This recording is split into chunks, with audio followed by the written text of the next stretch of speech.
আমরা অনেকেই কিন্তু বাইরে গেলে কথা বলার ভয়ে পালিয়ে বেড়াই। আমাদের খুব ক্লোজ কেউ না, বাট পরিচিত, দেখা হলে কথা বলতে হবে, এই ভয়ে আমরা পালিয়ে বেড়াই। কি বলবো, কিভাবে বলবো, কি দিয়ে শুরু করব, এটা সবসময় মাথায় ঘুরতে থাকে। তো এমনটা আসলে কেন হয়?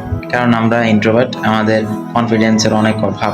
যখনই কারো সাথে দেখা হবে তখন একটা মুচকি হাসি দিয়ে একটা সালাম দিতে পারেন যে আসসালামু আলাইকুম ভাইয়া, কেমন আছেন, কোথায় যাচ্ছেন, কি করছেন।